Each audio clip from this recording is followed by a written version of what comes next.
Bem-vindas ao podcast do Mulheres de Produto. Eu sou a Priscila Caldas. Eu sou a Thalita Moraes. E hoje vamos falar sobre o impacto do Covid-19 no mercado de produtos no Brasil, discutindo o que podemos aprender com esse período e como aplicar esses aprendizados no desenvolvimento de novas soluções. Mas antes, Momento Alura. Para quem não conhece, a Alura é uma plataforma online com mais de 1.000 cursos em tecnologia, design e negócios digitais. Funciona assim: você assina o plano e tem acesso a todos os cursos disponíveis. Além disso, você pode estudar em qualquer lugar, mesmo sem internet. O app da Alura permite acesso offline para assistir os cursos de onde estiver. Você, que ouve Mulheres de Produto, tem 10% de desconto. É só acessar alura.com.br/promoção/mulheres de produto. Aprenda com a Alura.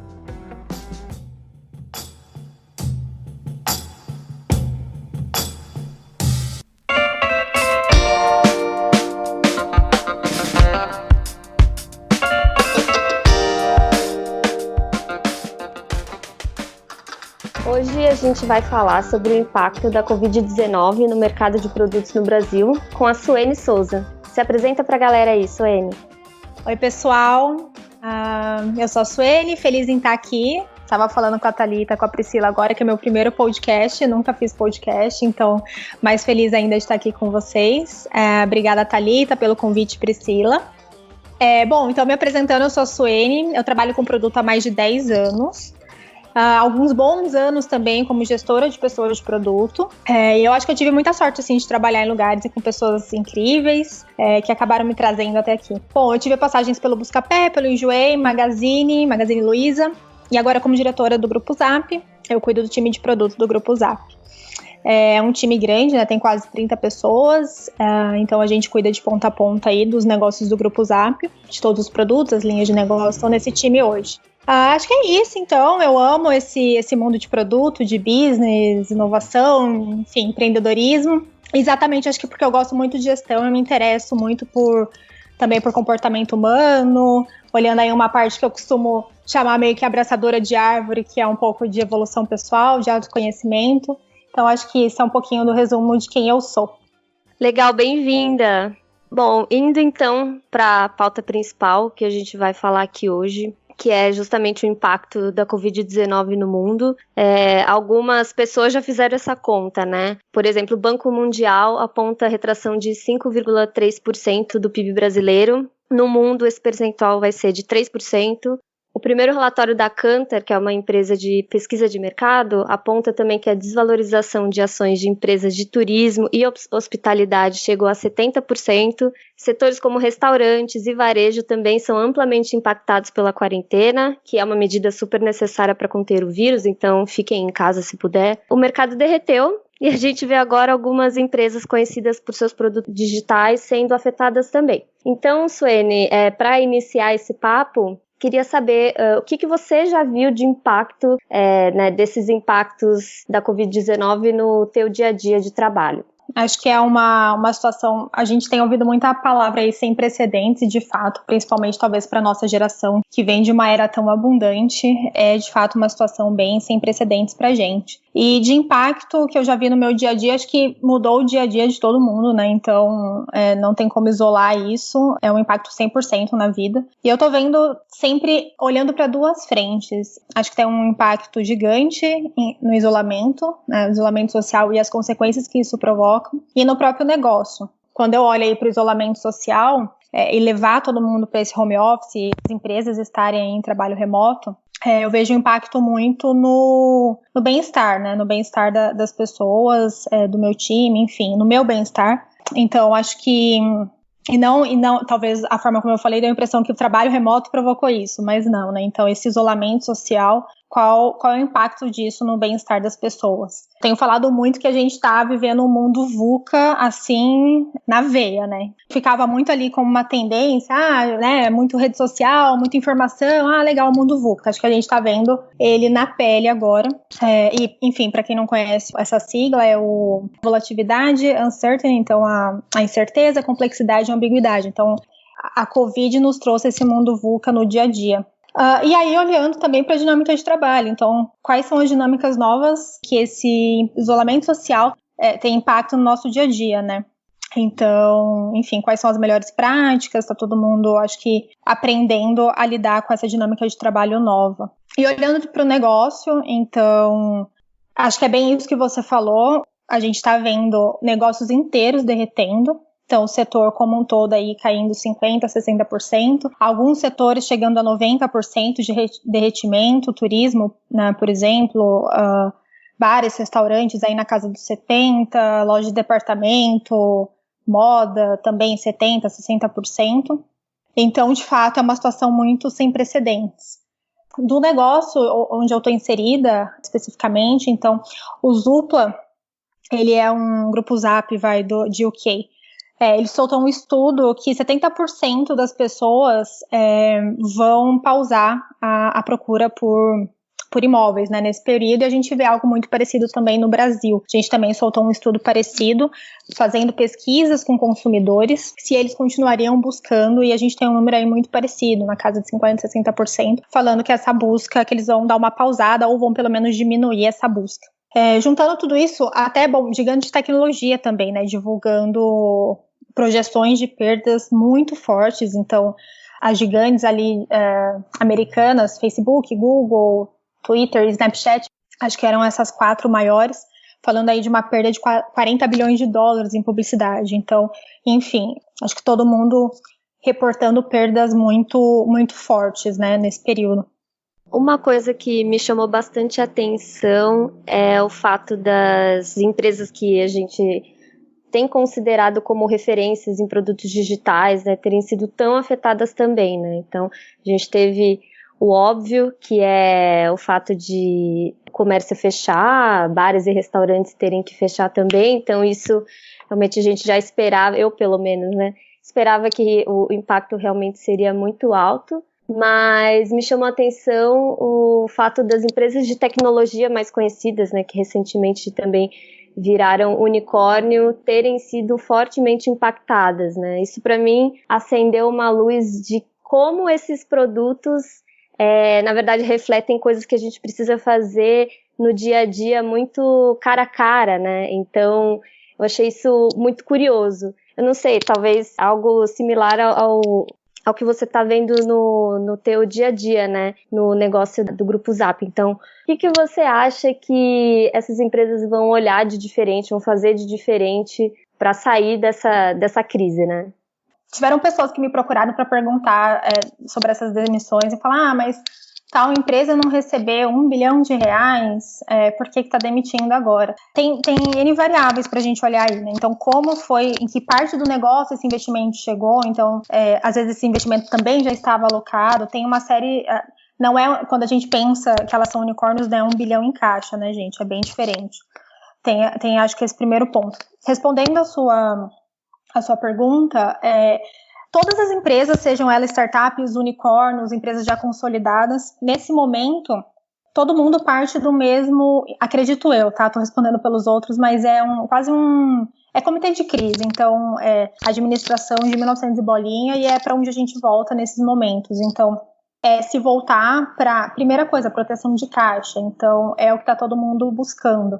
Nesse momento, a gente começa a olhar as entradas e as saídas e o quanto a conta fecha, né? Então, proteção de caixa é o primeiro fator aí que importa nesse momento. Quando a gente está em épocas de vacas gordas, o investimento ele é sempre pensando talvez em métricas menos core, né? Então, crescimento de base. E em épocas de vacas magras, como a gente está vendo agora, em que a demanda ela sofre uma quebra, a gente se volta para métricas core de negócio. Proteção de caixa é o primeiro deles.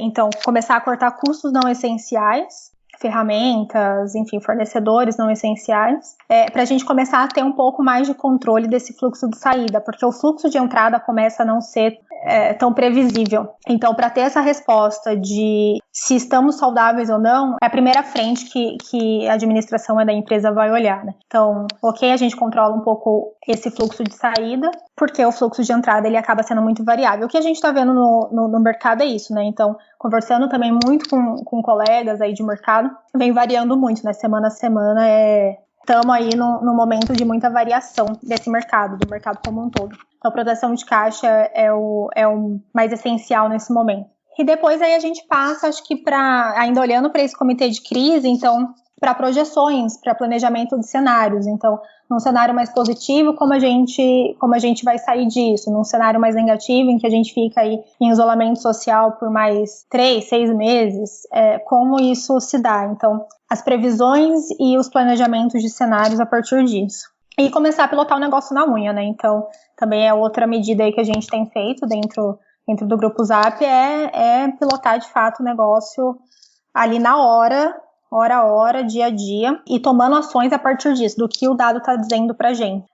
Criar cerimônias também específicas para isso, enfim, colocar todo mundo para conversar, a comunicação entre áreas nesse momento é bem essencial também. E se voltar, acho que para fazer uma pergunta essencial, que também em época de vacas gordas a gente não faz, que é quais são os nossos maiores ativos enquanto empresa e como a gente protege eles nesse momento. E aí por ativos eu quero dizer quais são as métricas essenciais ou os produtos essenciais. E aí eu acho que provavelmente todas essas empresas estão nesse momento se voltando para os seus negócios core, suas métricas core. Então, por exemplo, em casos de marketplace, como é o meu caso e o caso de boa parte aí dos negócios, desses produtos digitais, a gente tem muito, a partir do momento que esse marketplace ele já está em regime, ele já é um negócio grande, a gente começa, o fator que a gente mais protege é a demanda, né?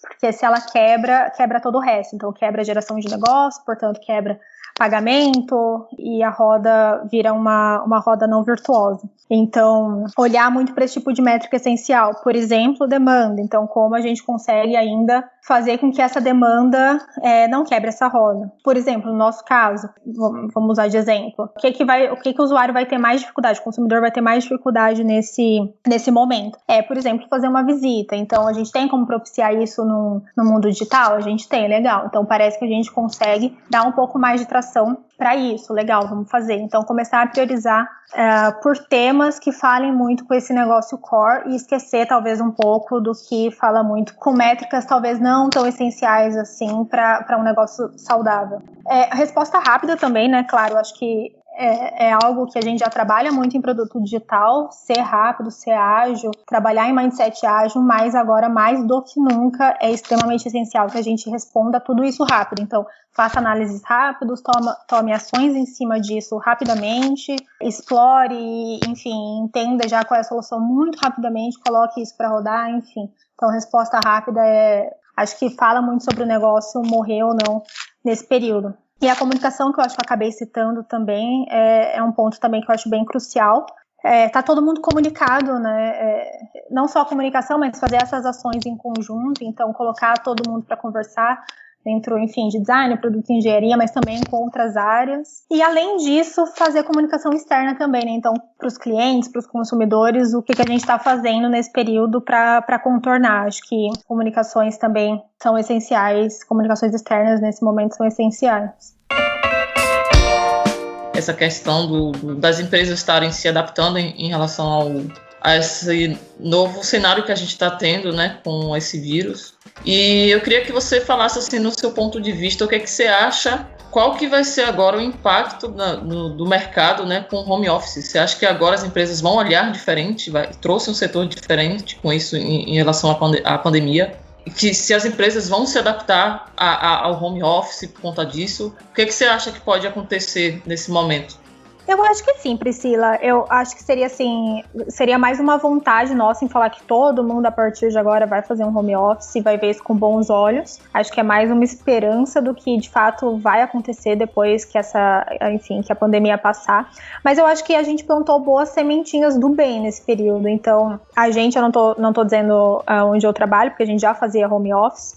Mas, por exemplo, eu fiz uma faculdade muito tradicional e aí muita gente que estudou comigo foi pra indústria, foi pra bem de consumo. E, cara, essa galera sofreu demais, assim, passando pro home office. Então, da empresa não tá preparada, de fato, pra levar a galera pro home office. E agora que não teve muito jeito, tá todo mundo em home office, eles estão, assim, se desdobrando para aprender como trabalhar remoto, que enfim, para produto digital, para muitas empresas de produto digital, acho que isso já era mais fluido. Então, acho que essas boas sementes foram plantadas da pessoa de alta gestão aí realmente se perguntar se isso não é uma medida válida no dia a dia. Eu acho que muita gente começou, sim, a refletir sobre isso. O quanto de fato a gente vai ver isso refletido no dia a dia depois, difícil dizer. Mas eu acho que sim, acho que em alguma medida a gente vai ver alguma mudança sim. Quanto, enfim, acho que seria mais uma esperança eu responder que todo mundo que é possível fazer home office que continue. Acho que empresas mais tradicionais vão optar por voltar 100%, outras acho que sim, essa ideia pode ter surgido como uma opção de ou deixar, enfim, um dia de home office, pelo menos, algo do tipo, uma saída intermediária, talvez.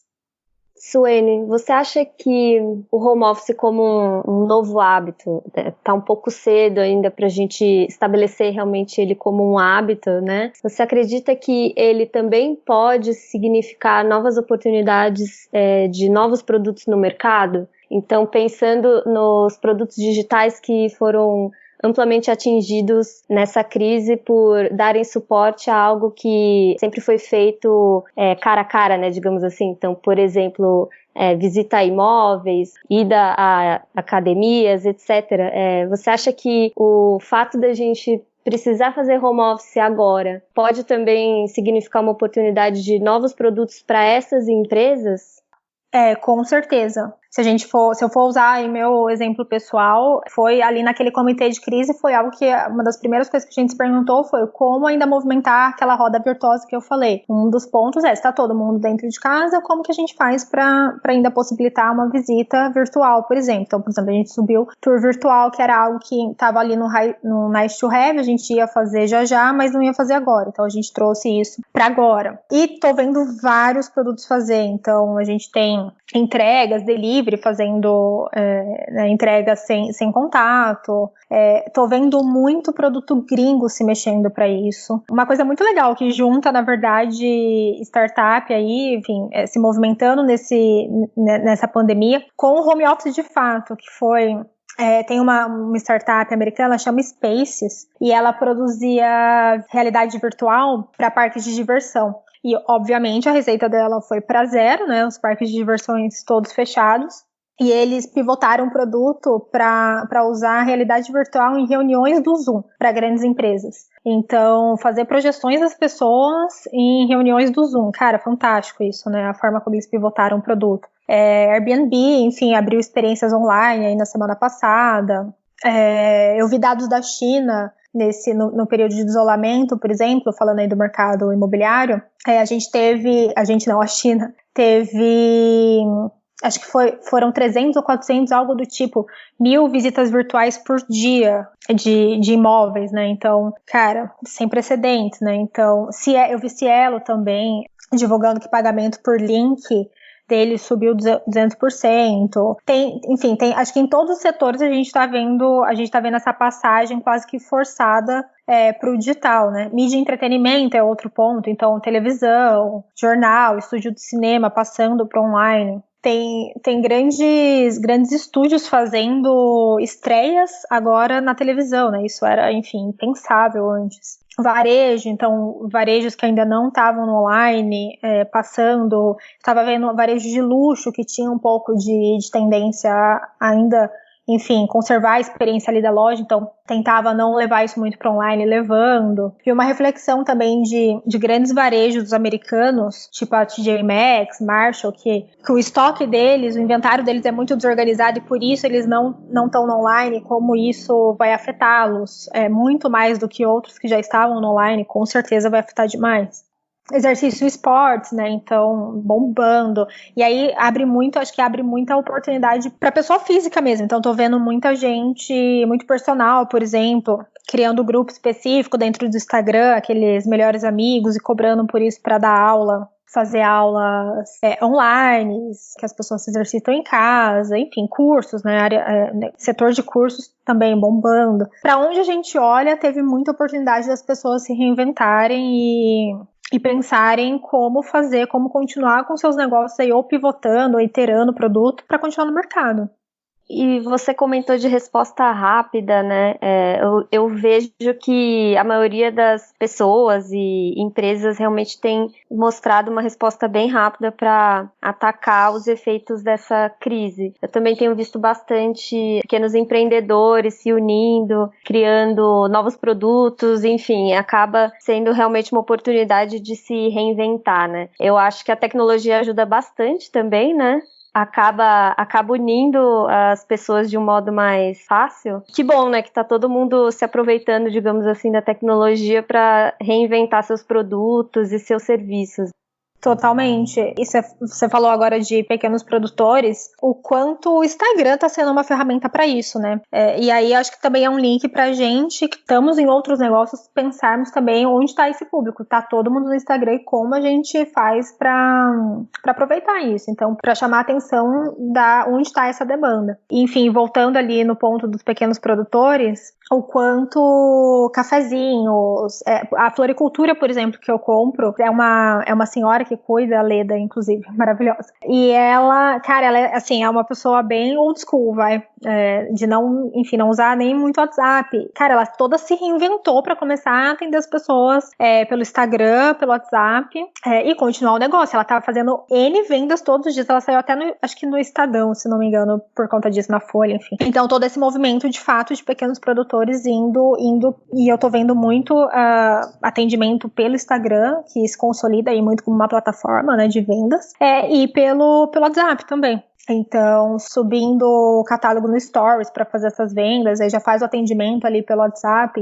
É uma curva forçada que claramente a gente não queria estar vivendo, mas também que abre, acho que, oportunidade para a gente repensar de fato no negócio e como sobreviver.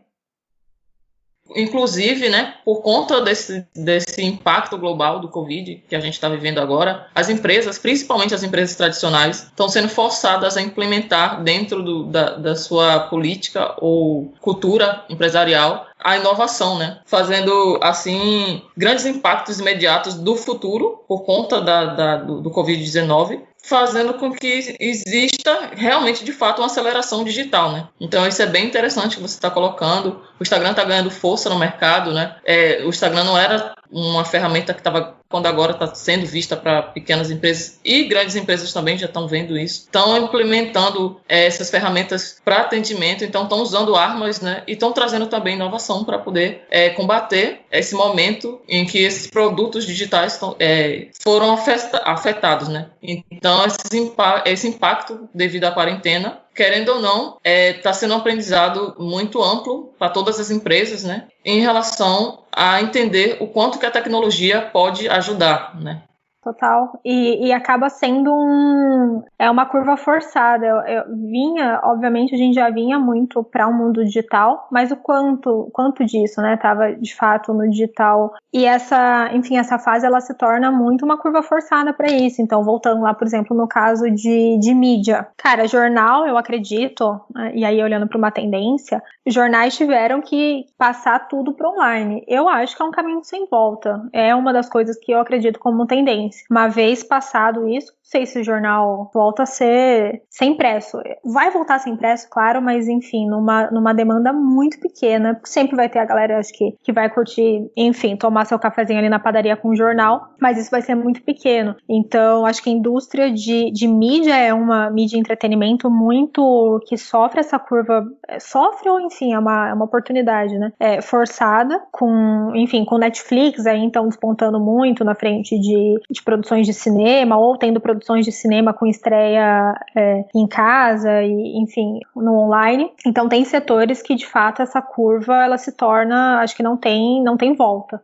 Queria voltar num ponto que você comentou, que é em relação a público, né? Então você falou que é importante entender qual é o seu público, ver onde ele tá, né? A gente falou que as pessoas estão muito no Instagram hoje em dia. Como é que vocês têm feito para estarem próximos a esse público depois dessa mudança, né? Dessa readaptação que vocês devem estar passando? Como vocês estão fazendo para manter a proximidade com o público de vocês, até para entender o comportamento, enfim, aplicar nas próximas ações aí do produto de vocês?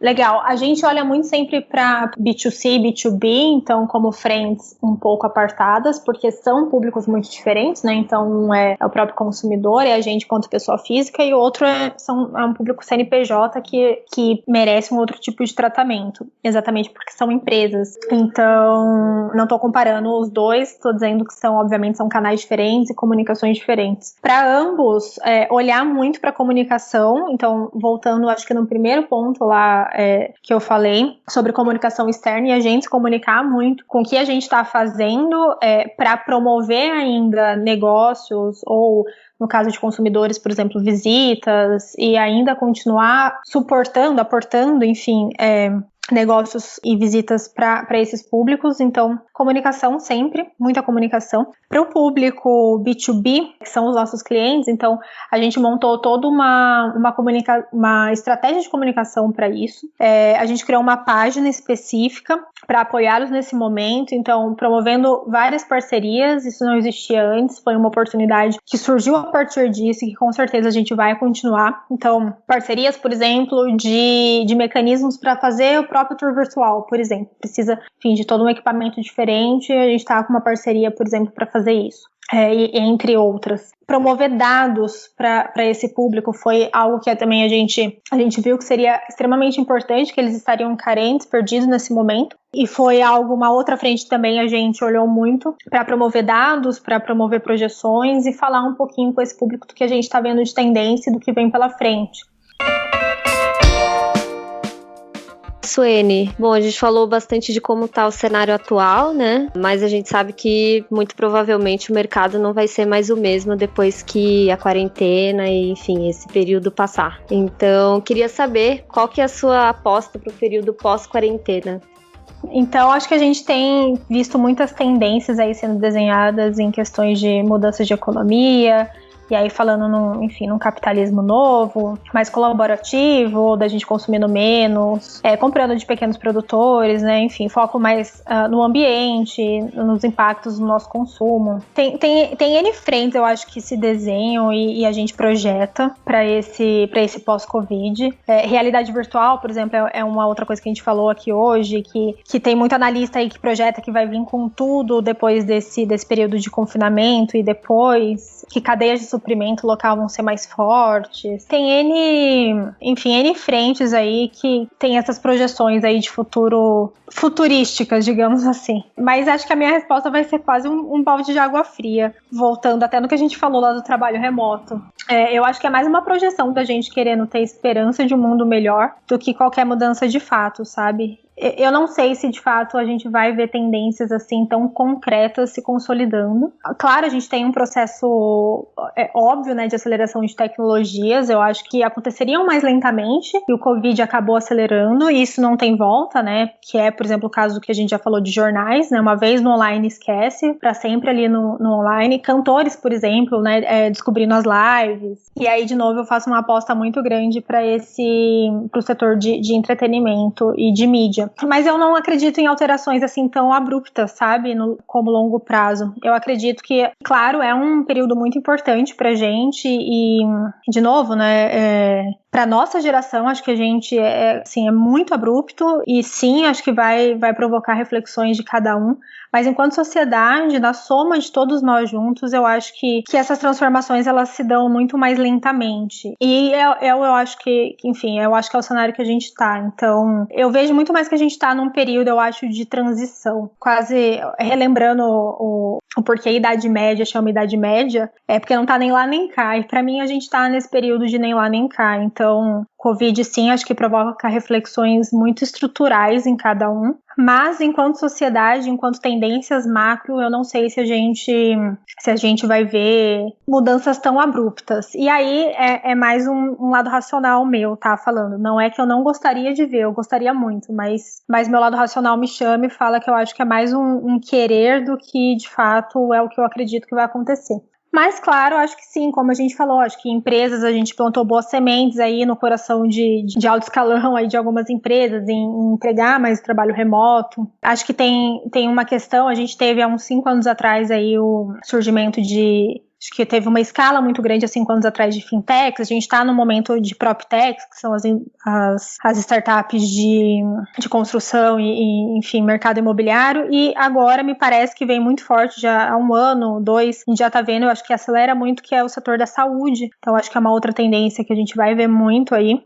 Privacidade do consumidor, né, outra coisa que entrou muito em volta, acho que todo mundo foi trocar senha nesse período, com medo de invasão e, enfim, privacidade do consumidor já era algo também muito em voga e continua, acho que com uma tendência muito forte, mas eu acho que são essas tendências que o Covid potencializou. Agora, o que é mais estrutural de sociedade, eu não sei, de fato, se há um ponto de inflexão, eu não vejo como um ponto de inflexão, mas um ponto muito mais de transição. E o que eu queria muito, mas aí eu acho que fala mais com o meu coração e fala mais ali no achismo do que de fato talvez aconteça, é investimento em ciência.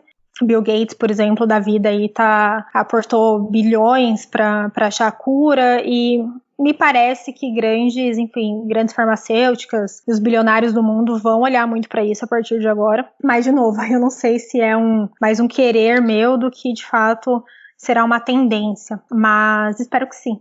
Mas é isso, eu acho que, assim, de qualquer forma, o que tem muito valor é a reflexão individual de cada um. Então, acho que o Covid colocou muita coisa em perspectiva, né? Acho que o quanto a natureza é maior que a gente, o quanto somos passageiros, o que é realmente essencial para viver. É um período que essa reflexão tá nos poros, assim, né? Tá aberto para todo mundo. E essa reflexão individual, no fim, é o que faz a sociedade, é o que faz a transformação de dessas grandes tendências que a gente fica vendo aí, enfim, em artigos. Mas eu acho que é uma transição. Priscila, qual é a sua aposta? Eu acredito que as empresas agora vão apostar no digital. Inclusive, empresas de varejo, mercado, vão começar a olhar aí para, falando um pouco tecnicamente, blockchain, né? Então vai surgir assim novas inovações para o futuro que vai trazer assim grandes benefícios tanto para o mercado, para os produtos digitais, quanto para o cliente, né? Então eu acho que isso é uma aposta que eu faço. Eu acredito que a tecnologia vai se tornar real. Sabe aquela tecnologia que a gente via nos filmes? Eu acredito que está bem próximo. Carros voadores em 2025, é isso, Priscila? Mais ou menos. Esses dias eu tava falando com um amigo e a gente falou, cara, aí ó, o futuro chegou mesmo, porque eu me lembro desde pequena eu ler Super Interessante da Vida e assim, tem a lembrança muito forte que falavam que o que mataria no, enfim, 2000 e tanto não seria guerra, não seria câncer e tal, seriam super bactérias ou super vírus. E cara, eu lembro de ler aquilo e ficar mega em pânico, assim. E aí outra coisa também que a gente acho que fazia meio parte do imaginário, quase de filme, era, enfim, esses ataques cibernéticos e tal. Cara, e esse período de pandemia uniu os dois. Então, pronto, gente, o futuro chegou, acho que não como a gente esperava com carros voadores. Pegamos o lado um pouco mais negativo, mas é isso. Nesse sentido, a gente pode dizer que o futuro chegou mesmo, né? Exato, acho que com as dores e as delícias, estamos vivendo uma dor forte agora, e aí acho que talvez tem um frame que a gente tem usado no grupo Zap que é muito bacana, que chama coeficiente de adversidade. Ele fala em 4 frentes, controle, propriedade, tempo e alcance, e ele coloca um pouco em perspectiva, assim, enfim, as situações. Então, de fato, a gente está num período dolorido e acho que dolorido é a melhor palavra, né? Num período muito difícil, muito doloroso. Mas o quanto disso a gente consegue fazer, né? Já que a vida nos deu limões, vamos fazer a limonada. Então, tirar de, talvez, não de bom, mas quanto a gente pode viver de uma forma priorizando nossa saúde mental e tendo um pouco de bem-estar, né, nesse sentido. Então, acho que para quem se interessar, pesquisar esse coeficiente de adversidade, ele é bem legal, assim, para situações tão adversas. Ele fala um pouco do que você controla, do que você não controla, o que você consegue ajudar a resolver e o que você não consegue, você deixa aí. Coloca um pouco de perspectiva também de que tudo passa, de que não vai durar para sempre. E, de fato, a gente tá em isolamento social, vai mais de mês, a gente não sabe quanto tempo isso acaba. enfim, a doença crescendo, o governo mudando cada hora uma coisa. Mas nada disso a gente tem controle, né? O que a gente tem controle, acho que são poucas ações no dia a dia e a gente pode fazer o melhor, se sentir útil, enfim. Isso a gente controla, então talvez pequenos pedacinhos e pôr as coisas em perspectivas também, de que apesar de tudo isso vai passar, porque vai, também ajuda. Acredito que algumas ações que são feitas em comunidades pequenas, então estou falando, sei lá, do meu prédio, até da comunidade carente aqui mais próxima, acredito que eles terão um pouco mais de apoio de tecnologia para fazer aquele negócio ali naquela região girar. Até estava pensando, falando aqui nos bastidores, né, que meu sonho seria realmente o compre do pequeno e tudo mais, mas assim como a Suene falou, realmente é algo que demora, né, realmente não vai ser de uma hora para outra que todo mundo vai olhar a comunidade, começar a consumir, fazer uma economia local girar. Mas eu acho que as que existem hoje, que já têm uma economia local forte, possam evoluir um pouco mais com mais apoio da tecnologia. E aí, realmente, eu não sei o desdobramento que isso vai tomar, ou se isso vai ter algum desdobramento, mas eu chutaria que as grandes empresas no futuro vão olhar para isso também. De alguma maneira produtificar, né, essa relação que as pequenas comunidades têm ali economicamente. Mas realmente eu gostaria que tudo mudasse bem rápido, que a gente gerasse uma grande consciência coletiva, que o capitalismo fosse mais tranquilo e equilibrado, mas isso como aposta até pro longo prazo, acho difícil também.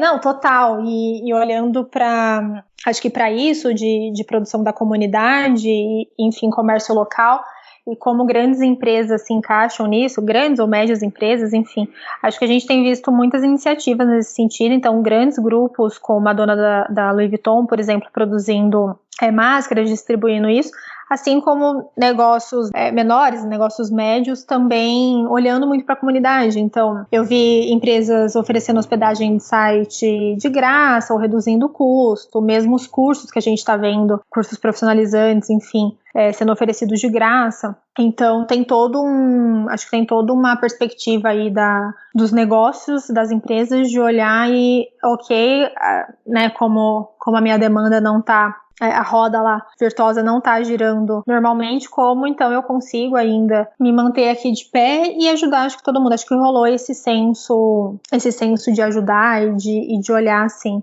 Claro que grandes grupos olhando ainda para a receita, e acho que não tem nenhum problema nisso. Mas, enquanto sociedade, eu acho que sim, de certa forma, é o que eu falei mais de uma vez aqui hoje, eu acho que boas sementes foram plantadas. Mas, para mim, de novo, o que vale mesmo no fim, a sociedade e as empresas são feitas por pessoas, acho que a gente se esquece disso e fica endereçando muito como se fossem entidades enfim, que não estão vivas, e empresas, governos, instituições, elas são feitas de pessoas. E para mim o maior valor tá da gente enxergar isso, talvez, enxergar que é a soma de todos nós. Então, quando eu melhoro e a pessoa do meu lado melhora, a sociedade melhora. Então, o quanto a gente puder refletir nesse momento e ter, enfim, e se autoconhecer e ter o autocuidado e autorresponsabilidade e tudo mais, eu acho que melhora. Então, se eu melhoro, é a única transformação concreta que eu posso ver, e aí meu mundo se transforma. É um papo meio, eu sempre falo, né, meio abraçadora de árvore, mas de fato eu acredito muito nisso. Então não tem como o capitalismo, enfim, ser essa entidade aí, ser mais, enfim, colaborativa, se cada um de nós não for. Então acho que é um pouco isso. Se a transformação ela está em cada um e é um período propício para isso, acho que já tem um aprendizado importante. Bom, eu sou uma abraçadora de árvore também, trabalhando com produto, então a gente equilibra as coisas. Total, e assim, acho que uma coisa, a gente tá num papo filosófico aqui, enfim, mas acho que é super válido. Uma coisa acho que não compete com a outra, talvez. Então, quanto a gente pode, sim, ter essas reflexões e o papo lá, abraçador de árvore, e continuar, enfim, fazendo os nossos negócios, acho que não tem desmérito nenhum, enfim. Não quero ser polêmica, mas ganhar dinheiro e tudo mais. Continuar tendo negócios sustentáveis. Então, acho que uma coisa acaba falando com a outra. Quanto mais nessa reflexão e como gerar negócios sustentáveis, mais o outro lado se beneficia, assim, essa roda acho que gira mais sustentavelmente. talvez a chave seja falar de negócios sustentáveis, né? Aí talvez a gente tire um pouco esse estereótipo do abraçador de árvore, mas talvez a tendência no longuíssimo prazo seja pensar sempre em negócios que sejam mais sustentáveis e que reflitam de alguma maneira positiva na sociedade, enfim, na comunidade que está inserido. Isso, e eu acho que assim, que resolve um problema, então acaba, né, falando muito com o produto aí, resolve um problema de fato, que ajude uma indústria, um setor a ter melhores processos, essa cadeia de valor ficar mais forte, todos os atores da cadeia se beneficiarem, e aí todo mundo, acho que coletivamente vai encontrando seu lugar ao sol. Então, acho que o quanto a gente conseguir balancear, e enquanto pessoas de produto, me parece que a gente tem boas oportunidades para isso, de sempre, de fato, olhar para essa resolução de problema e sim, se perguntando, ok, né, como eu vou ganhar dinheiro nessa cadeia de valor, mais uma cadeia de valor sustentável. Então sim, acho que o capitalismo sustentável fala um pouco disso. Suene, muitíssimo obrigada pela sua presença. Volte mais vezes, é a sua primeira participação em podcast, mas a gente já quer mais vezes, tá? Obrigada pela presença. Que legal, obrigada eu. Amei fazer podcast, sim, voltarei.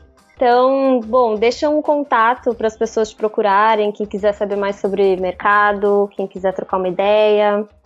Legal. Gente, vocês me encontram no LinkedIn. Meu nome é Suene, então é fácil de me encontrar. É Suene Souza, é facinho de me encontrar. Podem me adicionar lá. Sempre troco ideia pelo LinkedIn. E é isso. Obrigada, Suene. Obrigada, Thalita. Obrigada, Priscila. Um beijo, gente. Um beijo, Suene. Temos um episódio. Se você é mulher e quer entrar para uma comunidade que é rede de apoio para mais de 4.000 mulheres no Brasil, é só acessar bit.ly/mulheres de produto. Tem alguma sugestão de pauta, dica ou desabafo? Envie para a gente no podcastmdp@gmail.com. Siga a gente no Instagram. Somos o @mulheres de produto por lá. Seja uma mulher que levanta outras mulheres.